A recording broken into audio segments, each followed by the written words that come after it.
service of CNC Worldwide.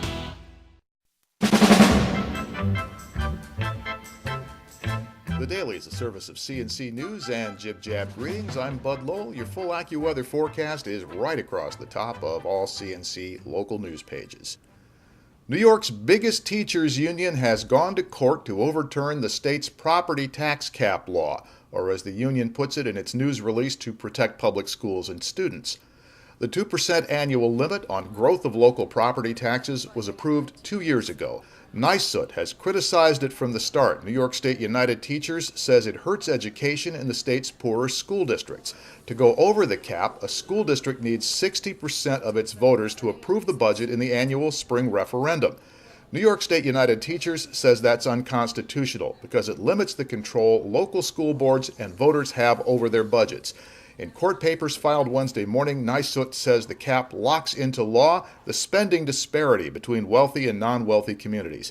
The union also says requiring a 60% majority to override the cap violates the constitutional principle of one person, one vote, because those voting against the cap end up with less voting power than those who support it.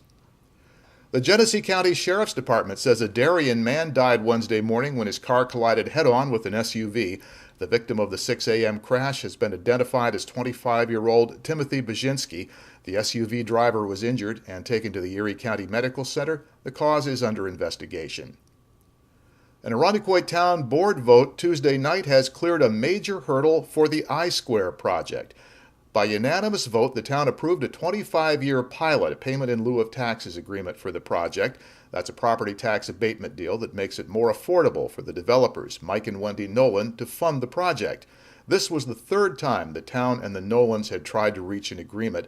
Assemblyman Joe Morelli brought the parties together and worked out a compromise.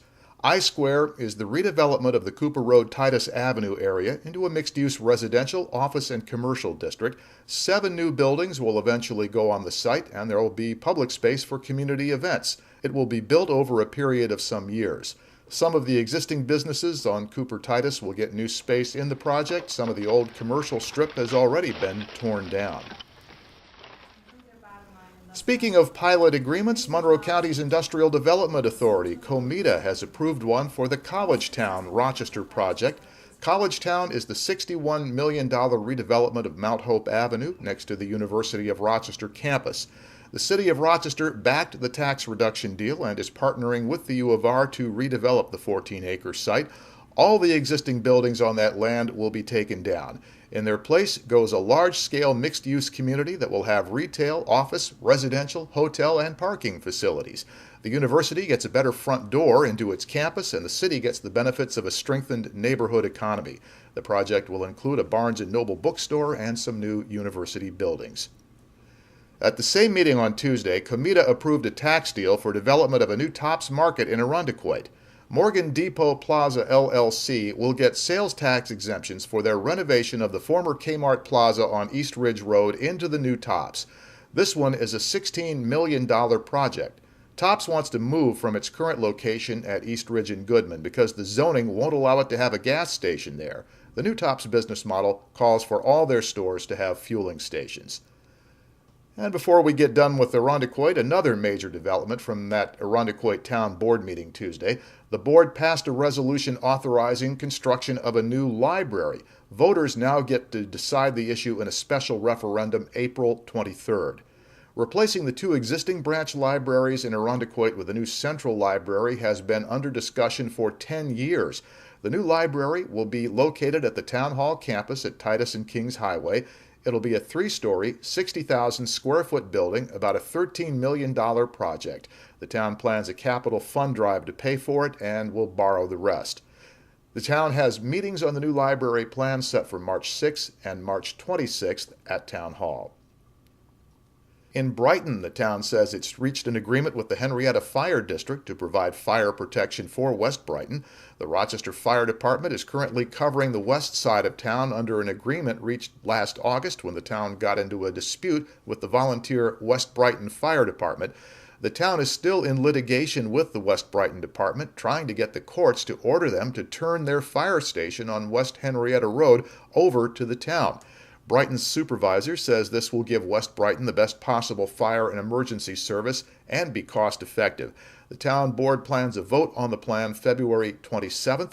If approved, Henrietta should pick up coverage of West Brighton by fall. Henrietta Fire Chief Jim Comstock says this will not affect coverage or fire district taxes in Henrietta. The woman accused of holding up Mark's Pizzeria in Webster last year has pleaded guilty to second-degree robbery. 55-year-old Barbara Cody took a plea deal, and she'll serve 3.5 years in prison. Cody held up the pizzeria with a shotgun in November, and Wayne County Sheriff's Office investigators say she used the same gun to rob the Mark's Pizzeria in Walworth.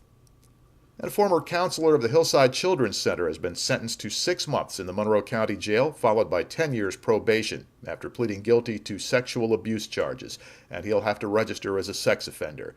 29-year-old Matthew King admitted to having sexual contact on several occasions with a 15-year-old Hillside resident while he worked at the facility. Links to these and other stories are to the left of the player window, and at the bottom of the page are links you can use to post news information directly to us. What you share with us helps determine what you want to see on your CNC news pages. So the next news is as it happens, updates are when necessary, and I'm Bud Lowell, CNC News.